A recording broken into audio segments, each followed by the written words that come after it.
இப்போ கொஞ்சம் கற்பனை செய்து பாருங்களேன்.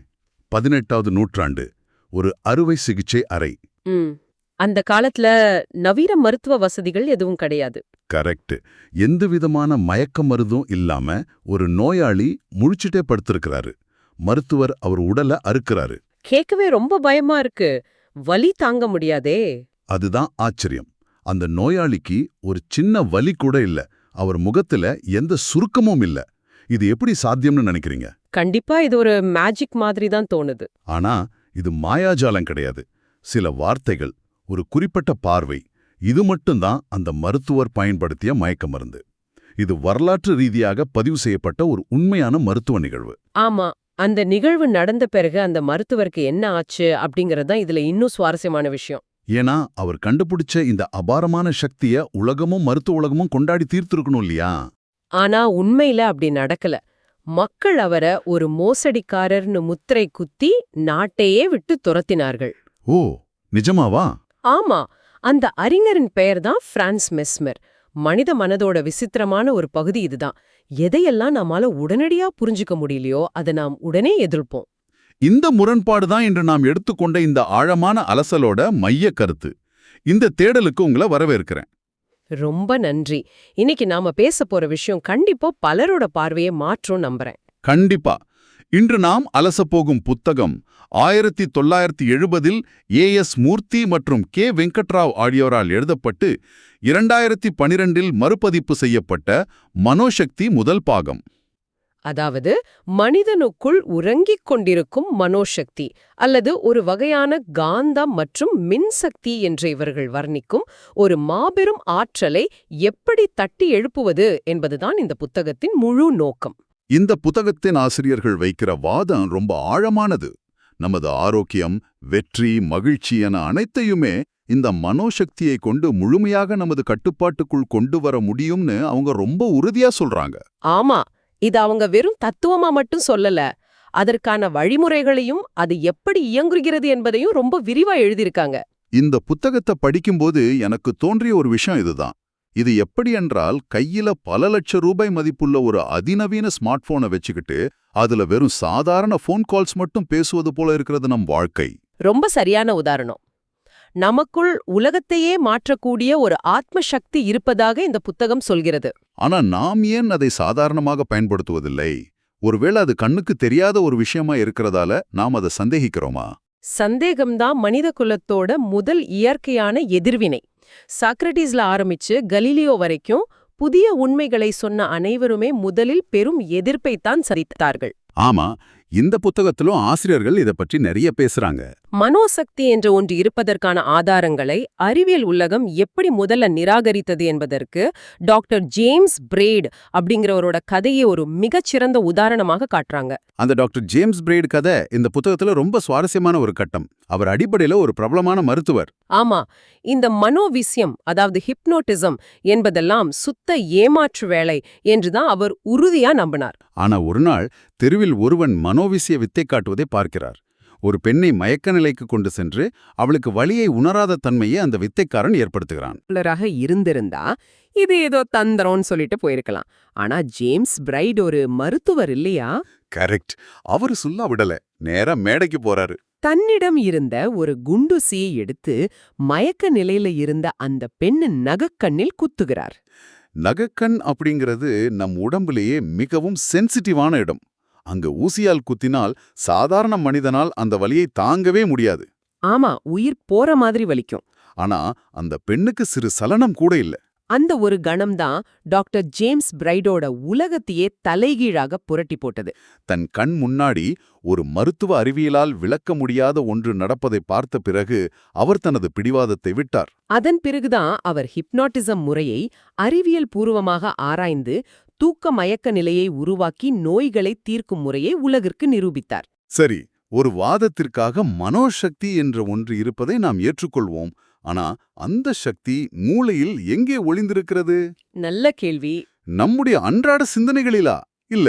இந்த புத்தகத்தின் ஆசிரியர்கள் ஒரு முக்கியமான கோட்பாட்டை முன்வைக்கிறார்கள். அதாவது இந்த சக்தி நமது வெளிமனதில் இல்லை, இது மறைமனதில் இங்கிலீஷ்ல சொல்லணும்னா சப்கான்ஷியஸ் மைண்ட்ல இருக்குன்னு வாதிடுகிறார்கள். இந்த வெளிமனம் மறைமனம் ஆகிய இரண்டுக்கும் உள்ள வித்தியாசத்தை புரிந்து கொள்வதுதான் இந்த புத்தகத்தோட அடித்தளம். ஆசிரியர்களின் கூற்றுப்படி வெளிமனம் என்பது நாம் விழித்திருக்கும்போது சிந்திப்பது, தர்க்கம் செய்வது. இது இரவில் தூங்கிவிடும். ஆனா மறைமனம் எப்போதுமே தூங்குவதில்லையே. ஆமாம், அது ஒரு கிராமபோன் தட்டு போல.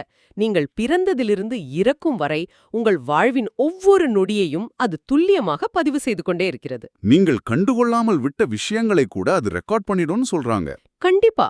அப்படியென்றால் நாம் தூங்கும்போதும் நம் இதயம் துடிப்பது, நாம் சாப்பிட்ட உணவு எந்த முயற்சியும் இல்லாமல் ஜீரணமாவது, இது எல்லாமே இந்த மறைமனத்தின் கட்டுப்பாட்டில்தான் இருக்கிறதா? துல்லியமாக. மனித உடலின் தன்னிச்சையான இயக்கங்கள் அனைத்தையும் கட்டுப்படுத்துவது இந்த மறைமனமே. ஆச்சரியமா இருக்கு. இது எந்த அளவுக்கு சக்தி வாய்ந்ததென்றால், விழித்திருக்கும்போது தர்க்கம் செய்யும் வெளிமனத்தின் குறுக்கீடு இருப்பதால் மறைமனம் அமைதியாக பின்னணியில் இயங்குகிறது. ஆனா ஒருவரை ஹிப்னாட்டிக் தூக்க நிலைக்கு கொண்டு செல்லும்போது என்ன ஆகுது? அவரோட வெளிமனம் உறங்கி விடுகிறது.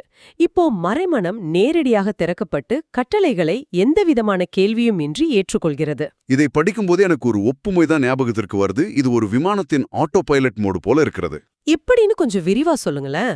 அதாவது வெளிமனம் என்பது விமானி மாதிரி. அவர் விழித்திருக்கும்போது விமானத்தை ஓட்டுகிறார். ஆனா மறைமனம் என்பது பின்னணியில் இயங்கும் ஆட்டோ பைலட் சிஸ்டம். கரெக்ட். அந்த ஆட்டோ பைலட் விமானியை விட சக்தி வாய்ந்தது. ஆனா அதற்கு தானாக சிந்திக்க தெரியாது. நாம் என்ன புரோகிராம் செய்கிறோமோ அது அப்படியே செய்யும். நீங்கள் சொல்லும் அந்த ஆட்டோ பைலட் ஒப்புமை இந்த புத்தகத்தின் மையக்கருத்திற்கு மிகச்சரியாக பொருந்தது. அந்த மறைமனத்திற்கு இது நல்லது, இது கெட்டது என்று பகுத்தறியும் திறன் கிடையாது. ஆமா, அது வெறும் ஒரு கம்ப்யூட்டர் மாதிரிதான். நீங்கள் நான் தோற்றுவிடுவேன் என்று தொடர்ந்த கட்டளை கொடுத்தால் அது விமானத்தை நேராக பள்ளத்தில் கொண்டு போய் இறக்கிவிடும். அதுவே நான் ஆரோக்கியமாக இருக்கிறேன், வெற்றி பெறுவேன்னு கட்டளை கொடுத்தால் அது உங்களை அந்த இலக்கை நோக்கி செலுத்தும். அதேதான். இது கேட்பதற்கு நல்லா இருக்கு. ஆனா உறங்கிக் கொண்டிருக்கும் அந்த மறைமனத்தை தட்டி எழுப்பி நமது மனோசக்தியை எப்படி அதிகரிப்பது? எல்லாரும் சாதாரணமாக மூச்சு விடுகிறோம், யோசிக்கிறோம். ஆனா இந்த மகாசக்தியை அடைவதற்கான கருவிகளாக புத்தகம் எதை முன்வைக்குது? இதில் மிகவும் ஆழமாக புத்தகம் விவாதிக்கும் ஒரு பயிற்சி பிராணாயாமம். ஓ, பிராணாயாமமா? ஆமா. ஆனா இதை வெறுமனே ஆக்சிஜனை உள்ளிழுக்கும் மூச்சு பயிற்சின்னு ஆசிரியர்கள் சுருக்கவில்லை. அவர்கள் இதை ஒரு பிரபஞ்ச சக்தி பரிமாற்றமாக கருதுகிறார்கள். அதாவது மூச்சை உள்ளிழுக்கும்போது இந்த அகிலத்தில் நிறைந்துள்ள அபரிமிதமான மின்சக்தியை உள்வாங்குறோன்னு சொல்றாங்க இல்லையா? கரெக்ட். காந்த சக்தியை நாம் உள்வாங்குவதாகவும் அதை உடலின் ஒவ்வொரு உறுப்புக்கும் அனுப்புவதாகவும் கற்பனை செய்ய வேண்டும் என்று கூறுகிறார்கள். இதன் மூலம் முதுகுத்தண்டின் அடிப்பகுதியில் உறங்கும் குண்டலினி சக்தி விழுப்படுகிறது என்பது அவர்களின் வாதம். ஆமாம். எனக்கு இங்கே ஒரு கேள்வி வருது. மூச்சு விடுவதற்கும் மின்சக்திக்கும் அல்லது காந்த சக்திக்கும் என்ன தொடர்பு? இது கொஞ்சம் அறிவியல் ரீதியாக பார்க்கும்போது முரணாக தெரிகிறது. இந்த புத்தகம் கையாளும் விதம் சற்று வித்தியாசமானது. அவங்க தற்கால இயற்பியல் பேசும் மின்சாரத்தை பற்றி பேசவில்லை. ஓ, அப்ப வேற என்ன மின்சாரம்? மனித உடலை ஒரு நெகட்டிவ் மின்கலனாகவும் மனதை ஒரு பாசிட்டிவ் மின்கலனாகவும் இவர்கள் உருவகப்படுத்துகிறார்கள். புரியுது. எண்ணங்களை ஒருமுகப்படுத்தி மூச்சை இழுக்கும்போது அந்த பிரபஞ்ச ஆற்றலை நாம் உடலுக்குள் ஈர்த்து ஒரு காந்த சக்தியாக சேமிக்கிறோம். இதுவே மற்றவர்களை வசீகரிக்கும் ஆற்றலாகவும் நோய்களை தீர்க்கும் சக்தியாகவும் மாறுது அப்படிங்கறத அவங்க முன்வைக்கும் கோட்பாடு. சரியா சொன்னீங்க. அதனாலதான் கவனத்தை குவிப்பது பற்றி பேசும்போது அவர்கள் சூரிய கதிர் உதாரணத்தை பயன்படுத்துறாங்க. ஆமா, அந்த உதாரணம் ரொம்ப அருமையா இருக்கும். சாதாரணமாக தரையில படும் சூரிய ஒளி எதையும் எரிப்பதில்லை. ஆனா ஒரு குவி ஆடியை வைத்து அந்த ஒளிய ஒரே புள்ளியில் குவிக்கும்போது அங்கே நெருப்பு உருவாகிறது. அதே போல நம்முடைய சிதறிய எண்ணங்களை ஒன்று திரட்டி ஒரே விஷயத்தில் குவிக்கும்போது அந்த மனோசக்தி பல மடங்கு அபாரமான ஆற்றலாக மாறுகிறது என்று விவரிக்கிறார்கள். எண்ணங்கள் சிதறி கிடக்கும் வரை அது வெறும் யோசனை மட்டும்தான். ஆனா அதை குவிக்கும்போது அது ஒரு காந்தலிசையாக மாறுகிறது.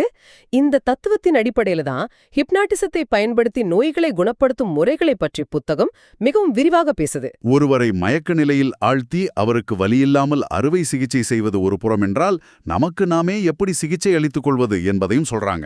ஆமா, நீங்கள் ஆட்டோ சஜஷன் அல்லது கோயிசம் என்று சொல்லப்படும் முறையை பற்றி குறிப்பிடுகிறீர்கள். அதாவது நமக்கு நாமே வழிகாட்டியாக இருந்து மறைமனவிற்கு கட்டளையிடுவது. எனக்கு வியாதி போய்விட்டது, நல்ல காலம் வந்துவிட்டது என்று பலமுறை கூறுவதன் மூலம் மறைமனம் அதை ஏற்றுக்கொண்டு உடலை குணப்படுத்துகிறது என்று புத்தகம் கூறுது.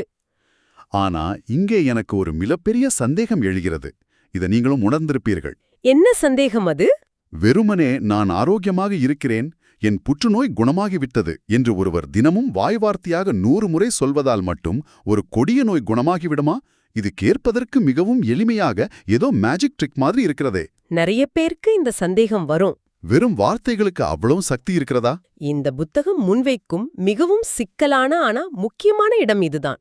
வெறும் வார்த்தைகளை கிளிப்பிள்ளை போல் திரும்ப திரும்ப சொல்வதால் எந்த பயனும் இல்லை என்பதை ஆசிரியர்களும் மிகத் தெளிவாக ஒப்புக்கொள்கிறார்கள். ஓ, அப்போ வேற என்ன தேவை?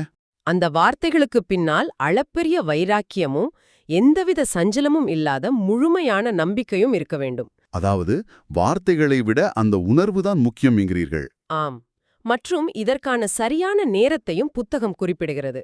அதாவது நாம் தூங்கச் செல்வதற்கு முந்தைய அல்லது விழித்தெழும் தருவாயில் உள்ள அரை தூக்க நிலை. அந்த நேரத்துல நமது தர்க்கம் பேசும் வெளிமனம் அமைதியாக இருக்கும் இல்லையா? கரெக்ட். அப்போது முழுமையான உணர்ச்சியோடு நான் குணமடைந்து வருகிறேன் என்ற எண்ணத்தை மறைமனதில் செலுத்தினால் அது எந்த கேள்வியும் இன்றி அதை ஏற்றுக்கொள்ளும். உடலின் செல்கள் அனைத்தையும் கட்டுப்படுத்தும் மறைமனம் அந்த நம்பிக்கைக்கு ஏற்ப உடலின் வேதியியலை மாற்றி குணப்படுத்தும் வேலையை தொடங்கும் என்பது இந்த புத்தகத்தின் ஆழமான நம்பிக்கை. மனதிற்கு உடல் அடிமை என்ற கோட்பாட்டை இவர்கள் ஆணித்தரமாக நம்புகிறார்கள். உடலின் இயற்பியல் விதிகளை மனதின் சக்தி மீற முடியும் என்ற வாதம் இது. சரி, நோய்களை குணப்படுத்துவது மற்றும் வெற்றியை அடைவது மட்டும்தான் மனோசக்தியின் எல்லையா? புத்தகம் இதோடு நிற்கவில்லையே. ஆமாம், இன்னும் நிறைய விஷயங்கள் இருக்கு. இதன் மூலம் நாம் பிரபஞ்சத்துடனும் மற்றவர்களுடனும் எப்படி தொடர்பு கொள்கிறோம் என்பது பற்றி மிகவும் ஆச்சரியமூட்டும் சில விஷயங்களை பேசுகிறதே. ஆமாம், டெலிபதி மற்றும் தூரதிருஷ்டி போன்ற 6வது அறிவு சக்திகளை இந்த புத்தகம் மனோசக்தியின் அடுத்த கட்டமாக விளக்குகிறது. டெலிபதி அப்படிங்கிறது மைண்ட் ரீடிங் மாதிரி தானே? ஆசிரியர்களின் கூற்றுப்படி ஒரே சிந்தனையுடன் இருப்பவர்கள், ஆழ்ந்த பாசத்தில் இருப்பவர்கள் ரேடியோ அலைகளைப் போல தங்கள் எண்ணங்களை பரிமாறிக்கொள்ள முடியும். இது நிஜமாவே சாத்தியமா? நீங்கள் ஒருவரை பற்றி மிக தீவிரமாக நினைக்கும்போது அந்த எண்ண அலைகள் உங்கள் மூளையிலிருந்து புறப்பட்டு நீங்கள் யாரை நினைக்கிறீர்களோ அவரது மறைமனதை தாக்குகிறது என்று கூறுகிறார்கள். நாம சாதாரணமாக உன்னை இப்பதான் நினைச்சேன், அதுக்குள்ள நீயே வந்துட்டேன் என்று சொல்வோமே, அது வெறும் தற்செயல் நிகழ்வு இல்ல, அது இந்த டெலிபதியின் விளைவுதான் என்று புத்தகம் சொல்கிறது. அதேபோல பல மைல்களுக்கு அப்பால் நடக்கும் ஒரு விஷயத்தையோ அல்லது எதிர்காலத்தில் நடக்கப் போவதையோ முன்னாடியே உணரும் ஆற்றல்தான் தூரதிருஷ்டி, அதாவது கிளார்வாயன்ஸ். இவை எல்லாமே ஒவ்வொரு மனிதனுக்குள்ளும் உறங்கிக் கிடக்கும் திறன்கள்தான் என்று அவர்கள் வாதிடுகிறார்கள். இதையெல்லாம் ஒரு பரந்த கண்ணோட்டத்துல பார்த்தா இந்த புத்தகம் ஒரு மிக முக்கியமான தத்துவத்தை முன்வைக்கிறது. ஆமா, மனிதன் என்பவன் சாதாரண பிறவியல்ல, அவன் சூழ்நிலைகளின் கைதி கிடையாது. தன் மனதை ஒருமுகப்படுத்துவதன் மூலமும் மறைமனதின் சக்தியை உணர்வதன் மூலமும் மனிதன் தன்னை சாதாரண நிலையிலிருந்து கடவுளின் நிலைக்கு, ஒரு தெய்வீக நிலைக்கு உயர்த்திக் கொள்ள முடியும். உண்மையான சந்தோஷம் என்பது வெளியில் உள்ள பொருட்களில் இல்லை, அது நமக்குள்ளேயே மனோசக்தியாக ஊற்றெடுக்கிறது என்பதுதான் இவர்கள் சொல்லும் இறுதி நிலை. வெளி உலகில் நாம் தேடும் எல்லாமே ஏற்கனவே நமக்குள் ஒருவித ஆற்றலாக புதிந்து கிடக்கிறது என்ற அந்த எண்ணமே மிகவும் சக்தி வாய்ந்தது. நாம இந்த மனோசக்தியின் பல்வேறு பரிமாணங்களை பத்தி ரொம்ப ஆழமாக பார்த்துவிட்டோம். ஆமா, வரலாற்று சந்தேகங்களில் தொடங்கி மறைமனத்தின் ஆட்டோ பைலட் தன்மை, பிராணாயாமத்தின் ஆற்றல், ஆட்டோ சஜஷனின் நம்பிக்கை மற்றும் டெலிபதி வரை இந்த புத்தகம் பல அடுக்கலான விவாதங்களை முன்வைக்குது. நாம இப்போ பேசின இந்த எல்லா விஷயங்களையும் இணைத்து பார்க்கும்போது நம் மனதை நாம் எவ்வளவு குறைவாக பயன்படுத்துகிறோம் என்பது தெளிவாக புரியுது. கண்டிப்பா. நமக்கு தெரிந்த அறிவியலுக்கு அப்பாற்பட்டு மனித மனதுக்குள் இன்னும் எத்தனையோ ரகசியங்கள் ஒளிந்திருக்கலாம் என்ற தேடலை இந்த புத்தகம் தூண்டுகிறது. உண்மைதான். நிச்சயமாக இந்த தேடலை உங்களிடமே விட்டுவிட விரும்புகிறோம். உங்களுக்கான ஒரு இறுதி சிந்தனை இதுதான்: உங்கள் மறைமனம் நீங்கள் பிறந்ததிலிருந்து அனைத்தையும் ஒரு கிராமபோன் தட்டு போல துல்லியமாக பதிவு செய்து வைத்துள்ளது என்று பார்த்தோம் அல்லவா? இன்று இரவு நீங்கள் தூங்கச் செல்வதற்கு முன் அந்த அரை தூக்க நிலையில் உங்கள் குழந்தை பருவத்தில் நீங்கள் மறந்து போன ஒரு அபாரமான திறமையையோ அல்லது சந்தோஷமான நினைவையோ மீண்டும் உங்களுக்கு நினைவூட்டச் சொல்லி உங்கள் மறைமனதிற்கு கட்டளையிட்டால் என்ன நடக்கும்? அந்த உள்மனம் என்ன ஆச்சரியத்தை உங்களுக்கு கொண்டு வந்து சேர்க்கும்? முயன்று பாருங்கள். இவ்வளவு நேரம் கேட்டதற்கு ரொம்ப நன்றி. இந்த Tamil voice reads channel monetisation இல்லாம தான் நடக்குது. இந்த ஆடியோ புத்தகம் உங்களுக்கு பயன் தருது என்று நினைத்தால் இந்த முயற்சி தொடர்ந்து போக உங்க ஆதரவு மிகவும் உதவும். என்னுடைய இந்த முயற்சிக்கு நன்கொடை அளிக்க விருப்பம் இருந்தால் டிஸ்கிரிப்ஷன்ல கொடுக்கப்பட்டுள்ள UPI ID மூலம் வழங்கலாம். உங்களால் முடிந்த அளவு போதும். சிறிய ஆதரவும் பெரிய உதவிதான். இந்த வீடியோ உங்களுக்கு பயனுள்ளதாக இருந்தால் சப்ஸ்கிரைப் பண்ணுங்க. மற்றவர்களுக்கும் பகிர்ந்து கொள்ளுங்கள். இந்த கருத்துக்கள் அவர்களுக்கும் தேவையாக இருக்கலாம். லைக் பண்ணுங்க. உங்க கருத்துக்களை கமெண்ட்ல பகிருங்கள். மனப்பூர்வமான நன்றி.